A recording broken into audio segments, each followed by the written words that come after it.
Climate scientist at Georgia Tech is quitting because she can't take it anymore. Dr. Judith Curry doesn't deny the climate is changing, but she says universities have become so politicized on the topic, she can no longer handle what she calls the craziness of it all. Dr. Curry joins us now. Professor Curry, thanks for coming on tonight. Tucker, it's a pleasure.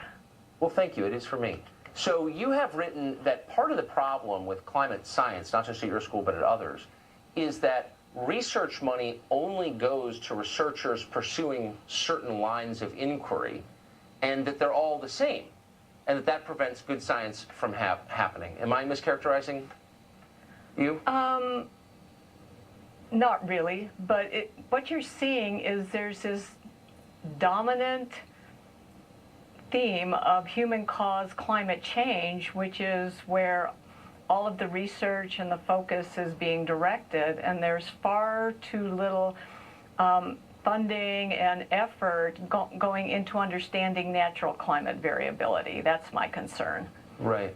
So is that, for those of us who are non-experts, is that the key debate, not whether temperatures are changing, because of course they always have, but over what's causing that change? And is there a debate on that? Exactly. No one debate. It's clearly warming, and it's been warming overall for several hundred years. The key question is how much of the recent warming, say for the last 50 years, has been caused by humans.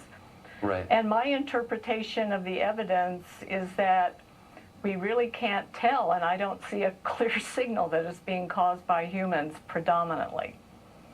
So, for your position, and I think I'm just quoting you what you said, we really can't tell. You're not sticking out a hard position either way, but you're sort of open-minded, it sounds like. Do you believe you were penalized for that view? Oh, I've been vilified by some of my colleagues who are activists and don't like anybody challenging, you know, their big story. So, I mean, I walk around with knives sticking out of my back. Yeah. And, you know, in the university environment, I just felt like I was beating my head against the wall and not being effective. What's so curious, though, I mean, I live in a similar world, but it's a political world where people disagree and they have strong beliefs and ideologies and they attack each other with them. But that's sort of the opposite of what I understood science to be, where you were led by inquiry and evidence to conclusions, right? Oh, exactly. Universities should be places of unfettered research, freedom of investigation, honest and open debate, diverse perspectives, etc. And in certain fields, you know, that are politically relevant, you're definitely not seeing that. But I mean, this is one that has relevance for all of us, even though those of us who aren't in college or don't have kids in college. I mean, the research you're doing and that your colleagues, the ones you described as activists, are doing, will inform public policy in a way that affects every person on the planet. So the stakes are really high, no? The stakes are very high. Personally, I think I can have more of an impact outside of the university in the private sector, sort of free market, academic freedom. Academic. So let me ask you this. When you hear people who ask the question that you just asked, to what extent is climate change being driven by natural factors that have always existed, and to what extent by human activity?